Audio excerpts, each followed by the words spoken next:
안녕하십니까. 저는 부산대학교 병원 혈액종양내과의 김도영이라고 합니다. 날씨가 조금 추워지기 시작하면 진료실에서 환자분들이 많이 하시는 질문인데요. 결론부터 말씀드리면 하셔도 되고 그걸 하셔야 합니다. 코로나 바이러스 예방접종 이후에 이런 예방접종에 대한 고부 반응을 가지신 환자분들이 많이 늘어나긴 했는데요. 그래도 암을 치료 중인 환자분들은 면역들이 떨어져 있는 경우들이 많기 때문에 반드시 예방접종을 하시는 것이 좋습니다. 항암 치료가 시작이 되면 평소에는 없었던 이런 여러 가지 부작용들에 시달리게 되는데요. 토한다거나 아니면 저린 증상이 있다거나 힘이 없어진다거나 그런 것들 항암 부작용들에 시달리다 보면 사실 예방접종까지는 크게 신경을 쓰지 못하는 경우들이 많이 있습니다. 근데 사실 의료진 입장에서는 가장 신경 쓰이는 부작용들 중에 하나가 이런 감염입니다. 암 환자는 암 자체로도 이런 세균이나 바이러스에 대한 면역력이 떨어지기 때문에 감염에 취약해지게 되는데요. 아무래도 항암 치료를 하는 동안은 이런 면역력 저하가 더 심해질 수밖에 없습니다. 그래서 감염이 생기면 감염 치료 자체도 문제가 될 수가 있는데 치료하는 기간만큼 이런 항암 치료 자체도 늦어질 수밖에 없기 때문에 치료가 조금 어려워지는 부분들이 있습니다. 그래서 예방접종을 한다고 해서 이런 감염들이 완전히 예방되는 건 아니지만 그래도 감염에 대한 위험을 줄일 수가 있고 회복도 예방접종을 하지 않은 환자들보다는 조금 빠르다고 알려져 있기 때문에 이런 예방접종들을 추천을 드리고 있습니다. 폐렴구균은 폐렴의 원인이기도 하고 뇌수막염의 원인으로 알려져 있는 병용균인데요. 예방주사를 통해서 폐렴의 약 한 50% 정도, 침습성 폐구균 폐질환의 75% 정도가 예방이 가능합니다. 현재 접종이 가능한 백신은 효과가 있는 균의 숫자와 착용 방법에 따라서 23가 다당질 백신 그리고 13가 단백 접합 백신으로 등조 종류가 나와 있는데요. 23가 백신은 보통 보건소에서 65세 이상 환자분들 대상으로 무료로 접종을 할 수 있는 걸로 많이들 알고 계시고요. 무료 접종 대상이 아닌 경우에는 일반 병원에서 한 5, 6만 원 정도 비용이면 접종을 하실 수가 있을 겁니다. 13가의 경우는 개인이 비용을 내서 접종을 해야 되는데요. 보통 한 12에서 13만 원 정도로 알려져 있습니다. 23가에 비해서 커버가 가능한 균의 수가 좀 적긴 하지만 면역이 오랫동안 지속이 되고 효과 면에서도 우수하다고 알려져 있기 때문에 제가 추천을 드리고 있습니다. 어떤 게 더 좋으냐고 많이들 물으시는데 현재 13가 백신이 조금 더 효과 면에서 우수하다고 알려져 있긴 하지만 각각의 장점이 있기 때문에 가능하다면 두 가지 모두를 접종하시는 것을 추천을 드립니다. 이해하기 쉽게 조금 비유를 드리면 23가 버스는 이런 우리가 타고 다니는 대형 버스라고 생각을 하시면 13가 같은 경우는 고급 세단이라고 생각해 보시면 될 것 같아요. 우리가 평소에 버스를 잘 타고 다니긴 하지만 고급 세단 같은 경우도 비용이나 이런 면이 된다면 충분히 편하게 타고 다니실 수 있기 때문에 두 가지 다 접종을 하시면 도움이 될 것 같고 이전에 이런 폐렴구균을 접종하신 적이 없다고 하시면 13가 백신을 먼저 접종을 하고 최소 8주 이후 6개월에서 한 1년 사이 시점에 23가 백신을 추가로 접종하시면 되고요. 이전에 23가 백신을 접종을 하셨다면 1년 이상 간격을 두고 추가로 13가 백신을 접종하시는 것이 좋습니다.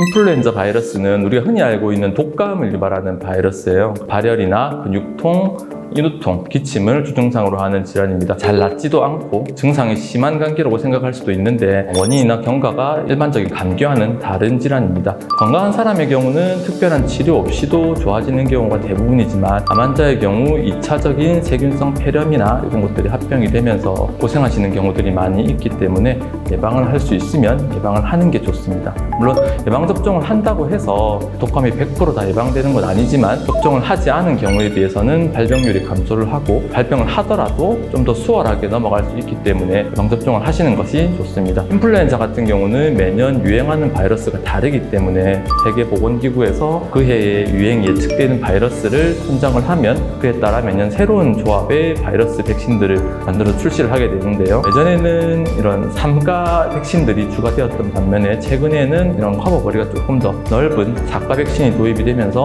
한 번의 예방접종으로 더 많은 바이러스에 대한 예방이 가능해졌습니다. 주로 겨울에 유행을 하기 때문에 면역 생성 기간을 고려해서 한 10월에서 12월 정도에 접종하실 권유드리고요. 이 시기에 놓치더라도 가능하면 접종을 하는 것이 더 좋을 것 같습니다. 대상포진은 수두 바이러스에서 발생하는 질환인데요. 피부에 물집이 생기고 극심한 통증이 굉장히 조금 심하게 오기 때문에 발생하면 이런 통증 때문에 굉장히 많이 힘들어들 하시는 질환입니다. 우리 몸의 이런 신경절을 따라서 발생을 하기 때문에 몸통이나 다리, 얼굴 등의 띠 모양으로 병변이 나타나고 피부 병변이 좋아진 후에도 신경통이 계속 남아있는 경우들이 있어서 장기간 이런 통증 때문에 고생하시는 분들이 제법 많이 본 것 같습니다. 수두 바이러스는 어릴 때 수두를 일으킨 후에 신경에 잠복을 하고 있게 되는데 우리 몸의 면역이 떨어지게 되면 재활성화가 돼서 대상포진의 형태로 발병을 하기 때문에 대개는 면역력이 떨어지는 고령의 환자에게 많이 발생을 하게 되는데 암 환자 같은 경우에는 면역이 떨어지기 때문에 건강한 사람에 비해서 발생 위험이 높은 편입니다. 대상포진 예방접종의 목표는 우선은 대상포진이 발생하지 않도록 하는 것이고 두 번째는 발생을 하더라도 조금 빨리 좋아지게 하고 그다음에 이후에 신경통의 발생을 감소시키는 게 접종의 목적입니다. 예방접종을 통해서 한 50%에서 70% 정도 발생을 감소시킬 수가 있고 질환 발생 후에 통증이나 신경통도 감소시켜주는 효과가 있는 것으로 확인이 되었습니다. 이전에 대상포진을 앓았던 적이 있더라도 재발 가능성이 있기 때문에 접종을 해주는 것이 도움이 된다고 합니다. 대상포진 접종도 지금 이제 크게 두 가지가 나와 있는데요. 10년 전쯤에 출시가 되면서 많이들 맞으셨던 약독화 생백신이 있고요. 그리고 최근에 제조합 백신이라고 해서 국내에 새롭게 출시가 된 백신이 있습니다. 그래서 약독화 생백신은 말 그대로 독성을 약하게 만든 바이러스를 넣어주는 건데요. 독성을 조금 약하게 만들었다고는 해도 결국 바이러스를 넣어주는 것이기 때문에 항암치료 중이거나 아니면 면역저하가 있는 환자들은 접종을 안 하시는 게 좋고요.